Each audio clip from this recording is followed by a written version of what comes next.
সুপ্রিয় দর্শক, আসসালামু আলাইকুম। আওয়ামী লীগের আমলে নিয়োগ করা রাষ্ট্রপতি মোহাম্মদ শাহাবুদ্দিন পদত্যাগ করছেন, এরকম খবর মোটামুটি সব কটি গণমাধ্যমের পাতায় আমি দেখতে পেয়েছি। আমিও অন্তত 3টি মাধ্যম থেকে নিশ্চিত হতে পেরেছি রাষ্ট্রপতি পদত্যাগ করছেন। রাষ্ট্রপতি কেন পদত্যাগ করছেন এরও 3টি কারণ পাওয়া যাচ্ছে, সেগুলো নিয়ে কথা বলবো। নতুন রাষ্ট্রপতি হিসাবে কে আসছেন? বিএনপি কি সাবেক আমলাদের থেকে কাউকে চুজ করবেন, নাকি তাদের অভিজ্ঞ নেতাদের থেকে কাউকে বাছাই করবেন এই রাষ্ট্রপতি পদের জন্য, নাকি স্পিকারকেই রাষ্ট্রপতি করবেন? এ নিয়েও আলাপ করব। বিএনপির অন্তত 5 জন নেতা রাষ্ট্রপতি হওয়ার দৌড়ে বা আলোচনায় রয়েছেন। তারা কারা কারা এবং এখান থেকে কে কে হওয়ার সম্ভাবনা বেশি সেটা নিয়েও আলাপ করব। একজন আমলাকে নিয়েও আলাপ চলতেছে। সবার আগে বলি, রাষ্ট্রপতি যে পদত্যাগ করছেন এটা আসলে কিভাবে নিশ্চিত হওয়া গেল? প্রথম যে নিশ্চয়তা সেটা হলো, স্পিকার হাফিজউদ্দিন আহমেদ তিনি চিকিৎসার জন্য বিদেশে গেছেন। তিনি 26 জুলাই দেশে ফেরার কথা ছিল। একটু আগেই দেখলাম সমকাল রিপোর্ট করেছে যে তিনি আগামীকাল শুক্রবারই দেশে ফিরছেন। অর্থাৎ আগামী 2-1 দিনের মধ্যেই যদি রাষ্ট্রপতি পদত্যাগ করে ফেলেন এবং স্পিকার যদি বাইরে থাকেন, তাহলে এখানে একটা সংকট তৈরি হওয়ার আশঙ্কা থাকে। সেই জায়গা থেকে স্পিকার ফিরে আসছেন এবং রাষ্ট্রপতি হয়তো আগামী 2-1 দিনের মধ্যেই পদত্যাগ করবেন। এই বার্তাটাই অন্তত স্পিকারের তার এই যে সফর বা এই চিকিৎসার যে সফর সেটা শর্ট করে ফিরে আসার বার্তাটাই এটা। দ্বিতীয় যে সোর্স সেটি হলো কালের কণ্ঠ। কালের কণ্ঠ অনেক সময় মিসলিড করে, অনেক সময় ভুয়া রিপোর্ট ছড়ায়, এরকম গুঞ্জন কিন্তু রয়েছে, এরকম কথাবার্তা রয়েছে। কিন্তু কালের কণ্ঠের সঙ্গে রাষ্ট্রপতির বা বঙ্গভবনের সঙ্গে ভালো কানেকশন রয়েছে, বিশেষ করে কালের কণ্ঠের সাংবাদিকদের সঙ্গে। কিছুদিন আগেই কালের কণ্ঠ রাষ্ট্রপতির একটা বড়সড় ইন্টারভিউ সম্ভবত 1 বা 2 কিস্তিতে ছেপেছে। সেই কালের কণ্ঠ যখন নিশ্চিত করে বলছে যে কালের কণ্ঠ নিশ্চিত রাষ্ট্রপতি পদত্যাগ করছেন, তার মানে তারা রাষ্ট্রপতির সঙ্গে কথা বলেছেন, হয়তো সোর্স হিসাবে সেটা উল্লেখ করতে পারছে না, তার মানে রাষ্ট্রপতি পদত্যাগ করছেন। আরেকটি তথ্য হলো, প্রথম আলো এটা নিয়ে একটা রিপোর্ট করেছে। এই রিপোর্টে প্রথম আলো স্পষ্টত উল্লেখ করেছেন যে রাষ্ট্রপতি তার অধস্তন কর্মকর্তাদেরকে বলেছেন যে তিনি আর বেশি দিন থাকছেন না। অর্থাৎ প্রথম আলো, কালের কণ্ঠ এবং স্পিকারের ফিরে আসা, এই 3টা তথ্য মিলালেই বার্তা এটাই স্পষ্ট, রাষ্ট্রপতি থাকছেন না। রাষ্ট্রপতি যে চলে যাচ্ছেন এটা, বা রাষ্ট্রপতি এখন কেন পদত্যাগ করছেন? যেই বিএনপি একসময় রাষ্ট্রপতির যখন অপসারণের জন্য আন্দোলন হয়েছিল, বিএনপি রাষ্ট্রপতির পাশে দাঁড়িয়েছিল এবং বিএনপি রাষ্ট্রপতি পদত্যাগ হোক বা অপসারণ হোক এটা বিএনপি অন্তর্বর্তীকালীন সরকারের সময় চায়নি। সেই বিএনপি এখন যখন ক্ষমতায় বসেছে তখন রাষ্ট্রপতি পদত্যাগ করছে। এর পর্দার আড়ালে কি চলছে? যেই বিএনপির কারণেই এই রাষ্ট্রপতি, শেখ হাসিনা সরকারের নিয়োগ করা রাষ্ট্রপতি টিকে ছিলেন, অন্তর্বর্তীকালীন সরকার শত চেষ্টা করেও, তারপরে শিক্ষার্থীরা বা গণ অভ্যুত্থানকারীরা শত চেষ্টা করেও যে রাষ্ট্রপতিকে সরাতে পারেনি, সেই বিএনপি কারণে যাকে সরানো যায়নি, সেই বিএনপির আমলেই এখন কেন এত স্মুথলি রাষ্ট্রপতি সরে যাচ্ছেন? এখন পর্যন্ত 3টা কারণ জানা যাচ্ছে যে রাষ্ট্রপতি কেন যাচ্ছেন। প্রথমত, রাষ্ট্রপতি কিছুদিন আগে সিঙ্গাপুরের চিকিৎসার জন্য গেলেন। সেখানে গিয়ে নাকি তিনি শেখ হাসিনার সঙ্গে ফোন কলে কথা বলেছেন, এরকম একটা কথা শোনা যাচ্ছে। যদিও রাষ্ট্রপতি বলেছেন এরকম কোনো কিছু ঘটেনি, তিনি কথা বলতে চাইলে দেশ থেকে বলতে পারতেন, এটা একটা। এবং পররাষ্ট্র প্রতিমন্ত্রী শামা ওবায়েদও বলেছেন এরকম কোনো তথ্য মন্ত্রণালয়ের কাছে নেই। তার মানে এটা শুধুমাত্রই গুজব বা গুঞ্জন হিসাবেই বিবেচনা করা যায়। দ্বিতীয় যেটা, সেটা হলো রাষ্ট্রপতি অসুস্থতার কারণ দেখিয়ে পদত্যাগ করছেন। এটা হতেই পারে, কিন্তু এতদিন তিনি অসুস্থ বোধ করেননি, তার মেয়াদকাল আর খুব বেশি নেই, সম্ভবত 2 বা 2.5 বছর আছে। এখন তিনি এই পদ ছাড়ার জন্য কতটুকু অসুস্থ সেটা নিয়েও কিন্তু মানুষের সন্দেহ রয়েছে। তৃতীয় যে কারণ সেটা হলো, বিএনপি বলেছে রাষ্ট্রপতিকে পদত্যাগ করার জন্য, বা বিএনপির উচ্চ পর্যায় থেকে বলা হয়েছে রাষ্ট্রপতি যেন নিজের স্বেচ্ছায় পদত্যাগ করেন। এই 3টা কারণের যে কোনো একটা কারণ তো হবেই, তবে শেষের কারণটাই সবচেয়ে ভ্যালিড হিসাবেই অনেকেই দেখছেন। বিএনপি নিজেদের দলের বা নিজেদের পছন্দের রাষ্ট্রপতি বসাতে চাচ্ছে। এখন কথা হলো, রাষ্ট্রপতি পদে আলোচনায় কারা আছেন বা কে আসতে পারেন এই রাষ্ট্রপতি পদে? আমি অন্তত 5 জনের একটা লিস্ট করেছি, এই 5 জন থেকে একজনই হবেন। তবে এই যে রাষ্ট্রপতি চলে যাবেন বা রাষ্ট্রপতি পদত্যাগ করবেন, এই তথ্যটি সবার আগে সামনে এনেছেন সাংবাদিক জুলকারনাইন সায়ের, এবং তিনি সেখানে একটা তথ্য দিয়েছেন যে বিএনপি নাকি মন্ত্রিপরিষদ সচিব নাসিমুল গনিকে রাষ্ট্রপতি করার জন্য পায়তারা করছে বা চেষ্টা চালাচ্ছে। নাসিমুল গনি 13 বছরের অবসর ভেঙে তিনি বিএনপি সরকারের এই মন্ত্রিপরিষদ সচিব হয়েছেন। তিনি বিএনপির বিশ্বস্ত লোক হিসাবেই সবাই জানেন।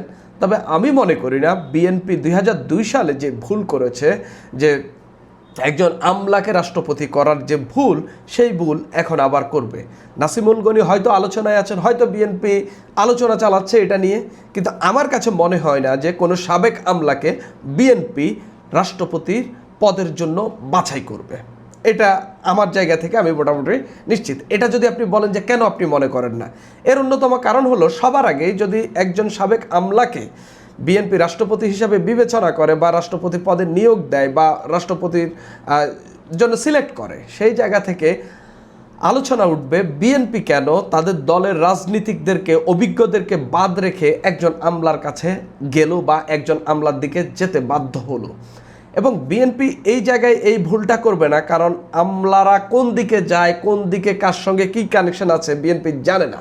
বিএনপির নেতাদের সঙ্গে বিএনপির ভালো কানেকশন আছে এবং জানে কোন নেতা কীভাবে আচরণ করতে পারে, সেজন্য বিএনপি এই জায়গা থেকে সেফ অপশানটাই বাছাই করবে। আমি যদি বলি আলোচনায় কারা আছেন, প্রথমত আলোচনায় খন্দকার মোশাররফ হোসেন, যাকে বিএনপি কোনো পদই দেয়নি এবং অনেক আগে থেকেই যখন মন্ত্রিপরিষদ ক্যাবিনেট হচ্ছে বাছাই করছিল বিএনপি কাকে কাকে মন্ত্রিপরিষদে নেওয়া হবে, তখন থেকেই এই আলোচনা চলছিল কুমিল্লা 1 আসনের এমপি খন্দকার মোশাররফ হোসেন রাষ্ট্রপতি হবেন, সেই কারণে তাকে আর কোনো মন্ত্রণালয় দেওয়া হয়নি এবং তাকে উপদেষ্টাও করা হয়নি, সরকারের গুরুত্ব কোনো পদে রাখা হয়নি। এমনকি গত নির্বাচনের পর থেকেই, ত্রয়োদশ সংসদ নির্বাচনের পর থেকে তিনি এমন কোনো কথাও বলেননি যেটা আসলে বিভাজন তৈরি করে বা ঐক্য নষ্ট করে, কিংবা জামাতের বিরোধিতাও তিনি খুব আহামরি করেননি। রাষ্ট্রপতি এমন একজনকে করা হবে যার সঙ্গে সব দলের ভালো সখ্যতা আছে এবং অন্য দলের খুব বেশি ভ্যাটু থাকবে না তাকে নিয়ে, যে তিনি তো আমি বিরোধী এরকম, বা জামাত উঠে যেন বলতে না পারে যে এই যাকে রাষ্ট্রপতি করা হয়েছে তিনি তো আমাদের দলকে দেখতে পারেন না বা আমাদের রাজনীতি পছন্দ করেন না। সেই জায়গা থেকে খন্দকার মোশাররফ হোসেন একজন আইডিয়াল ক্যান্ডিডেট। তিনি এর আগে বিদ্যুৎ ও জ্বালানি মন্ত্রণালয় সামলেছেন, স্বরাষ্ট্র মন্ত্রণালয়ে অল্প কিছু দিনের জন্য দায়িত্বে ছিলেন, স্বাস্থ্য মন্ত্রণালয়ের মন্ত্রী ছিলেন, অর্থাৎ তাকে যোগ্য ক্যান্ডিডেট হিসাবেই দেখা হচ্ছে। 2 নম্বরে আব্দুল মঈন খান, তাকেও একজন যোগ্য ক্যান্ডিডেট হিসাবে দেখা হচ্ছে। তাকেও সরকার খুব আহামরি কোনো বড় পদে রাখেনি, সম্ভবত পরিকল্পনা কমিশনের সংসদীয় কমিটির সভাপতি হিসাবে তিনি আছেন। এর আগে তিনি পরিকল্পনা মন্ত্রণালয়, তথ্য মন্ত্রণালয়, বিজ্ঞান ও তথ্য প্রযুক্তি ও যোগাযোগ মন্ত্রণালয়ের দায়িত্ব পালন করেছিলেন সরকারের আগের টার্মগুলোতে, বিএনপি সরকারের আগের টার্মগুলোতে। মির্জা ফখরুল ইসলাম আলমগীর, তিনি বিএনপির মহাসচিব এবং বর্তমানে মন্ত্রী, স্থানীয় সরকার, পল্লী উন্নয়ন ও সমবায় মন্ত্রণালয়ের মন্ত্রী। আগেও 2001 সালেও তিনি প্রতিমন্ত্রী ছিলেন। সেই জায়গা থেকে অভিজ্ঞতা বলেন, গ্রহণযোগ্যতা বলেন, সব জায়গা থেকে। তবে তারকে নিয়ে সবচেয়ে যে ভ্যাটু থাকতে পারে সেটা হচ্ছে সম্ভবত জামাতের, কেননা তিনি জামাতের বিরুদ্ধে অনেক কথা বলেছেন। জামাতে কোনো রাজনৈতিক দল না, বাংলাদেশের গণতন্ত্র বিশ্বাস করে না, একটা রেজিমেন্টেড ফোর্স, এই বক্তব্য তিনি বহুবার দিয়েছেন। সেই জায়গা থেকে ভবিষ্যতে রাষ্ট্রপতি যখন তত্ত্বাবধায়ক সরকার নির্বাচন করতে হবে সেই সময়ে এবং তত্ত্বাবধায়ক সরকারের সময়ে নির্বাচনকালীন সরকারের প্রধান হিসাবে রাষ্ট্রপতির ভূমিকা ব্যাপক থাকবে। সেই জায়গা থেকে মির্জা ফখরুল ইসলাম আলমগীর, যিনি জামাতের বিরুদ্ধে এভাবে বক্তব্য দিয়েছেন, তাকে রাষ্ট্রপতি করাটা আসলে করবে কিনা বা জামাত কিভাবে দেখবে সেটাও কিন্তু দেখার বিষয় আছে।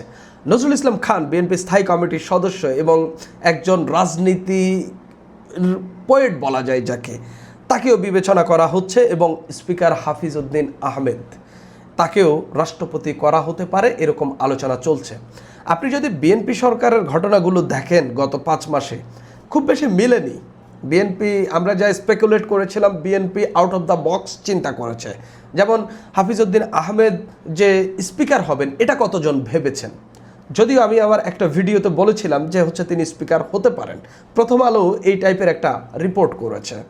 তবে স্পিকার হাফিজ উদ্দিন আহমেদ রাষ্ট্রপতি হওয়ার দৌড়ে এবং হচ্ছে খন্দকার মোশাররফ হোসেন, এই দুইজনই রাষ্ট্রপতি হওয়ার দৌড়ে সম্ভবত সবচেয়ে বেশি এগিয়ে আছেন।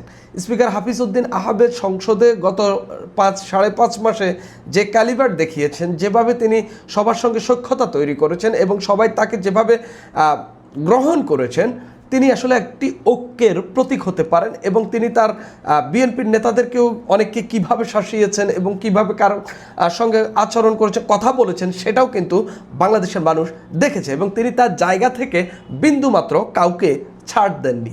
এরকম একজন লোককে রাষ্ট্রপতি করা হোক, এটা সম্ভবত জামায়াতও চাইবে। এবং এখন কথা হইল, তিনি যদি স্পিকার পদ রাষ্ট্রপতি হন, স্পিকার কে হবেন সেটা হয়তো ভিন্ন আলাপ, কিন্তু আমার কাছে মনে হচ্ছে রাষ্ট্রপতি হওয়ার দৌড়ে সবচেয়ে এগিয়ে স্পিকার হাফিজ উদ্দিন আহমেদ এবং খন্দকার মোশাররফ হোসেন। যদি হাফিজ উদ্দিন আহমেদ স্পিকার পদটাই সামলান এবং বিএনপি মনে করে স্পিকারের অল্টারনেটিভ আসলে খুব বেশি কেউ নেই, সেই জায়গা থেকে খন্দকার মোশাররফ হোসেনের সম্ভাবনা খুবই বেশি। এর বাইরে BNP out of the box চিন্তা করতেছে এবং চিন্তা করতেও পারে। আমরা দেখেছি ডেপুটি স্পিকার পদে কায়সার কামালকে আনা হয়েছে, আমরা দেখেছি মন্ত্রী পরিষদে কী পরিমাণ নতুন লোককে আনা হয়েছে, প্রায় 40 জনের মতো নতুন মন্ত্রী ইন্ট্রোডিউস করেছে বিএনপি সরকার।